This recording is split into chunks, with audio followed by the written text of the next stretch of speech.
Well, I'll get it this time. Hi, I'm Bailey, also known as Dr. Bliss, and I make beer sometimes. Welcome to the first video on my YouTube channel. As homebrewers, we are meticulous about our recipes. We plan everything to the last final detail and we refine our recipes non-stop. But what if we did everything randomly? What if we picked our ingredients randomly?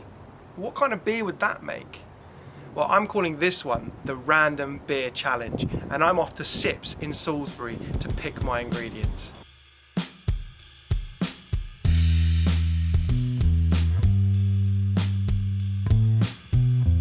In these 3 packets, I've got 3 different grain types, different grain categories.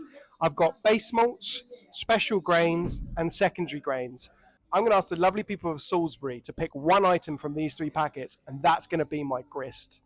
So hopefully we'll get something vaguely coherent, because there are dozens and dozens of grains in these packets. So really the possibilities to go wrong are endless. So I'm here with, what's your name? Joe. Joe's going to select my grain for me. So in this packet I've got 8 different base grains. Obviously you need to pick a base grain to start with, because you need to make sure you have enough diastatic power to convert your starch into sugar. So I've got 8 different types of base grain in here. Would you like to select a base grain for me? Get me hand in there. There we go. Hang on. There we go. What have we got? Vienna malt. So this is going to be fun. So this is going to be a medium dark beer then. Not super dark, not like the stout. But it's going to be rich, bready, toasty. It's going to be nice. Vienna malt is one of my favourite malts to use. Make some great lagers from Vienna malt, but you can make some other great stuff from Vienna malt. That's obviously good to know. I'm not a lager. Not a lager fan. Not a lager fan. No. What do you like then? You like stouts? Oh, I like stouts, but no, I like anything that's interesting to me. It's anything rich? You like Belgian? Belgian stuff? Yes, some. Again, it's I will try anything when it comes to beers. I will either like it or not like there you it, go. and then I'll move on. Fair enough. I respect that. Yeah. Vienna malt, absolute class. I'm a big fan of Vienna malt, so I'm going to have a lot of fun with that. We've started off well. So secondary grains, these are things that are more like flaked grains. These are things that kind of add a little bit of extra dimension to a beer, maybe affect the mouthfeel of a beer more so than the taste. There's quite a lot more secondary grains in here than there is. So what have we got? Imperial malt. Imperial malt. This is a little bit embarrassing because I have no idea what imperial malt even is. I don't know what imperial malt is. In there, well, surely. I just went on all my homebrew shops and listed off every kind of malt I could find, but I guess I'll put on the screen now what imperial malt even is. It looks like it's something that they tend to put in darker beers. It's just a rich, toasty malt. Apparently it pairs quite well with Vienna malt, so that's a pretty good start. It looks like I can use anywhere up to like 25% of the grist as imperial malt, so I have a bit of flexibility there, but I would imagine it's probably something quite high in sugar, because imperial, you know what that kind of tends to mean in the beer world. Yes, very true. Yes. So imperial. I'm thinking it's going to be toasty, medium dark, and potentially a bit boozy. So we're heading towards a dark. We're heading something dark. We're heading something darker, something a little bit heavier. So I'm hoping I don't get a lager yeast or something like that, because that could be difficult. That'd be just like me to choose something like that. So this is special grains. So these are more like caramelized grains. These are things that help with head retention, so that make sure that the head stays on the beer and stuff. These might just add a little flick or a little flair to the end of the beer. So should we have a look what we got in here? All right, let's pick one. Hopefully it's something complimentary, or we're going to have problems. We have got biscuit malt. Biscuit malt. So biscuit malt is it's like a sweet adjunct malt. We've gone for all malts here, so it's going to be quite dry beer. Yeah, but it should be nice. Biscuit malt's sweet. A lot of people get together. honey notes from biscuit malt, and also obviously biscuity notes. It's going to be interesting because there's a lot of things like flaked grains and stuff in here. We haven't got any flaked grains. We haven't got any sort of rolled oats or anything like that. So this is an all malt beer. So that's going to be fun. That's going to be new. It's going to be new. There's going to be not a lot of unfermented sugars in this. It's going to be pretty intense. It's going to be high end, isn't it? Really? Yeah. So this is where I'm going to hope that when I do the hops later, that I don't get anything too fruity, because otherwise it's going to be an absolute nightmare. Because it's going to be like notes of you know, honey and toast and dark, you know, deep, rich notes mixed with like pineapple and tropical fruits. It's going to be disgusting. So here we go. Vienna malt base with imperial malt and biscuit malt. Let's see how we go. Thanks.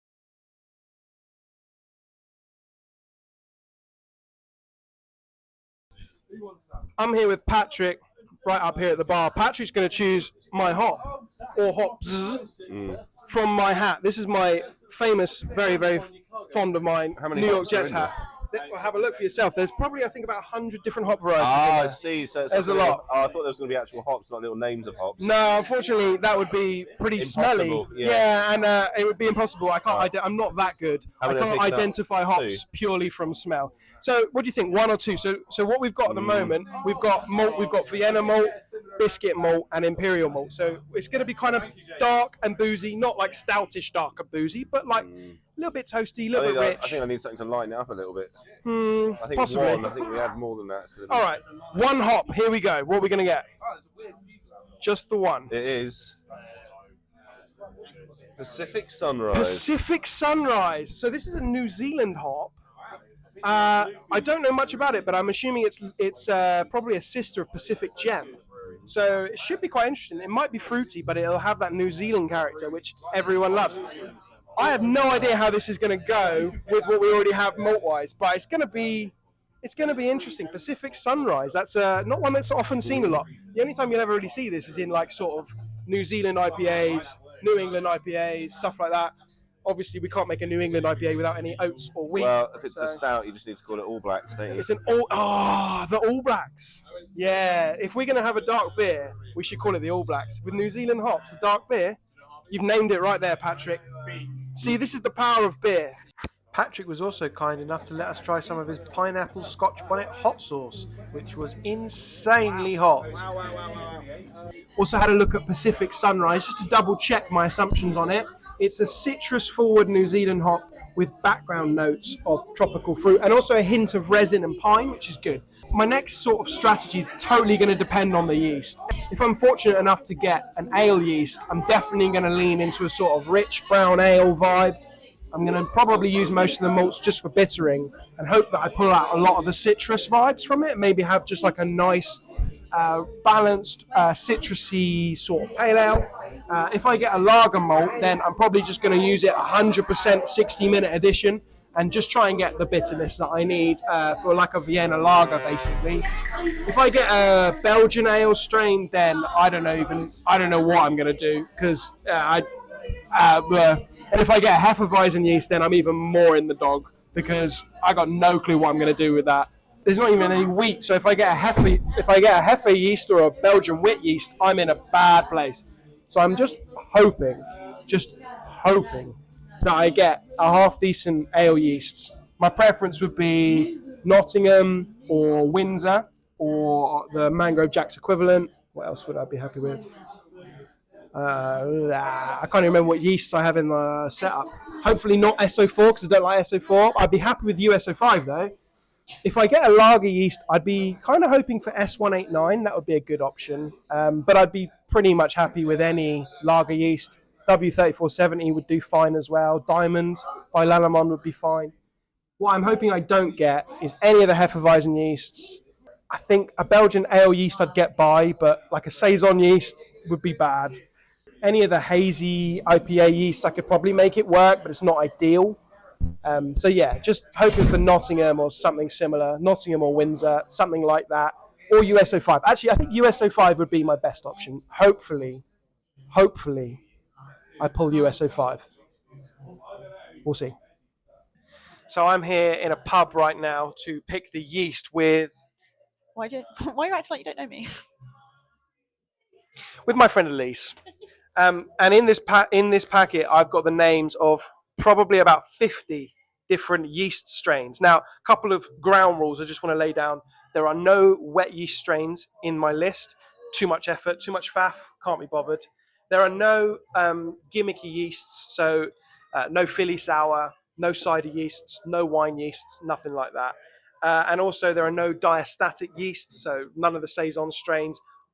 It's just too risky for me. I just can't be bothered to deal with the nightmare that would be a diastatic infection. So in here, we've got lists and lists of yeasts. We're hoping for a nice clean ale strain. We're hoping that we don't get a Hefeweizen yeast. So, Elise, can you pick for me? I will indeed. Here we go. This is tense. It's very This tense. could make or break the beer. All right, I've got one. Pulling it out now. What have we got? Mangrove Jack M21 Belgian wheat yeast. That's exactly what I was hoping to avoid. I'm so sorry. I'm so sorry. That is literally about as bad as it could have got. Do you want me to go again? No, that would be cheating. I gotta stick with it. You gotta stick with it. Mangrove Jack's Belgian wit. Well, I mean, I think the problem here is obvious. A Belgian wit is a white wheat beer, and we don't have any wheat in our grist. So yeah, that's going to be problematic.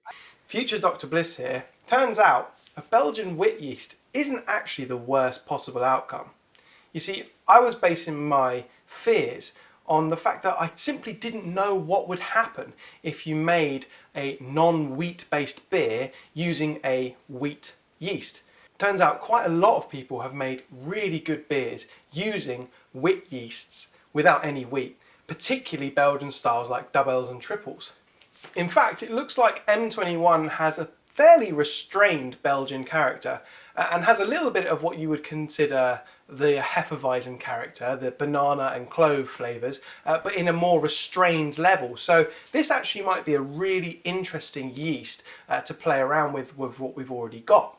Now, when you're writing a recipe, it's really important to remember one key fact. Brewers don't make beer, yeast does. So your recipe needs to be formulated to allow the yeast to create the best possible beer with what you're giving it. So here's my rough plan. Now, the main thing I want to emphasize for this particular beer is the malt character. We've got such a great malt bed. We've got Vienna, we've got Imperial, we've got Biscuit. I really want to emphasize that in this beer. Secondly, I want to allow the yeast to express some of its character, but not excessively. I'm perfectly happy to allow some phenolics. I'm perfectly happy to allow some of that banana clove flavor, but I don't want it to take over and be the main part of the beer. Thirdly, I want to restrain that hop character. It's nothing against Pacific Sunrise, it's just really not the ideal hop for the plan going forward. So I'm going to use most of it for bittering with maybe just a little bit of late addition, just to get a little bit of the hop character, but I really don't want that hop character to be the main thing. That's the general gist of it, but I don't really know how to end this. I actually don't know how to stop talking. Alright, let's get a brew on. Usually this is the point where I crack open a cold one, but I'm doing dry January this year, so I'm on the Oranginas tonight.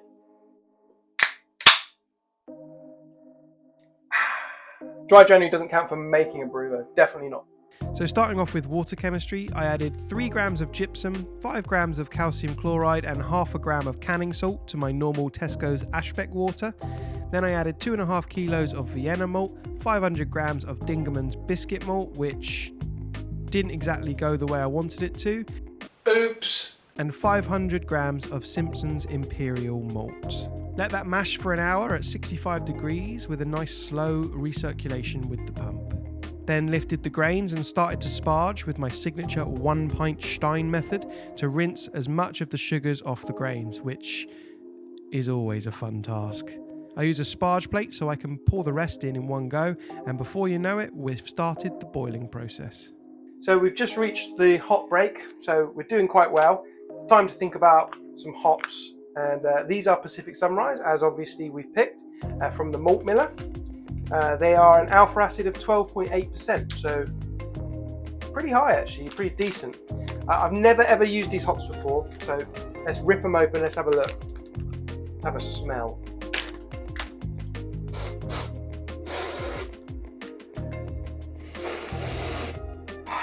Yeah, no, they're really good. They remind me, I don't know why, they remind me a little bit of Mosaic. Definitely got the fruit going on, but well, I mean, these aren't the ones I would have picked for this brew, but hey, this is the random beer challenge. This is the sort of the fun of it, I guess. Now, I'm not planning to use many hops at all in this brew. I'm doing 7 grams at 60 minutes and 7 grams at flame out. So there won't be a lot of hop character in this beer, which is fine. If we get some sort of flavours from these that are interesting and blend well, then hey, there's nothing to lose. Next, I inserted the chiller with 15 minutes left in the boil just to sanitise it, as well as half a Wellflock tablet and a gram of DAP. When it comes to sanitising my fermenter and all my other utensils, I prefer to use Chemsan.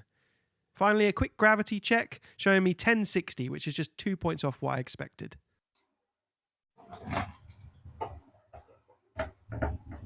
And there we go, a successful brew day. Everything seemed to go exactly according to plan. All that's left now is to pitch the yeasts and taste it.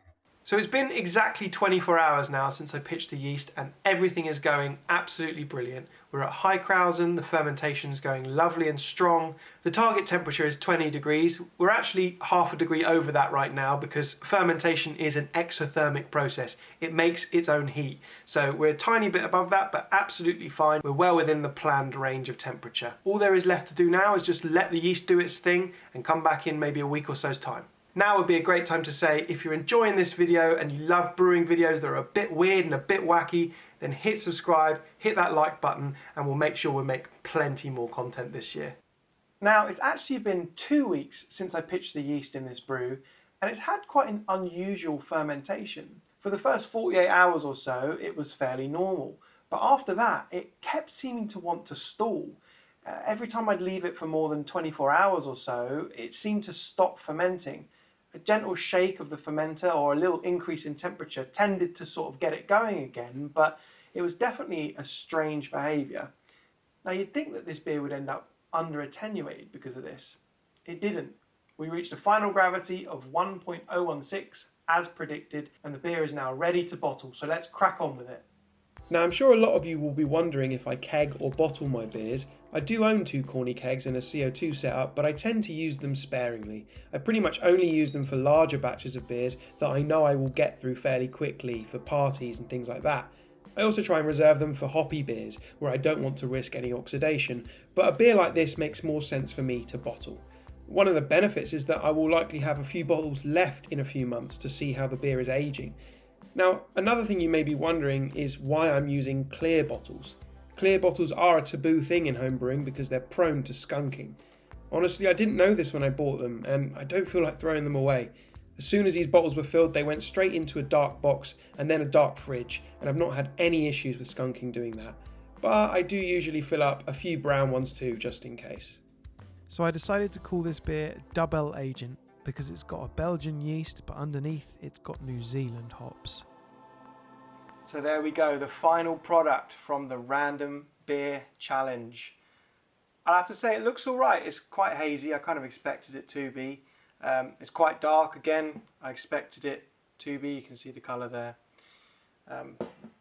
But yeah, let's see how it goes. Let's see how it tastes. Let's see how it smells.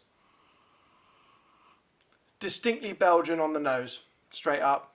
No doubt about it. It is a Belgian beer. Not as strongly Belgian as some beers can be, but definitely got that spicy phenolic thing going on. Let's see how it tastes.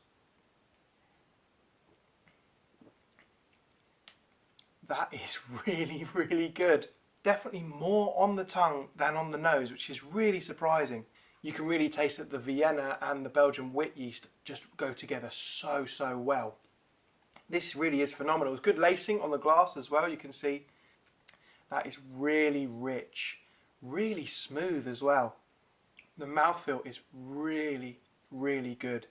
It's got that silkiness. It's not too thin. It's also not got too much body. There is almost no noticeable alcohol bite, but you can taste it in the back of your throat. You can sense that it's there. It's over 5%. Hop-wise, there is very little hop character in this whatsoever, which is absolutely fine. It's fine for the style. There are other things going on in this beer that are more important to the balance of the beer, so I don't mind, but it does have a crisp bitterness. It is there. It's not overly sweet. It's balanced. It's definitely a very balanced beer. The beer I'd say it most resembles to me is like, imagine if they made a dark Le Chouffe. That's kind of the ballpark of what we're talking about here. Like a sort of amber Le Chouffe. And I really, really like it. This is the sort of thing that I'd love to drink on a nice Sunday afternoon, especially in winter, autumn, winter time. this is spot on. In fact, I might actually say this is the best Belgian beer I've ever made. And I make quite a few Belgian beers. It's one of my favourite styles to brew, so really, really impressed with this.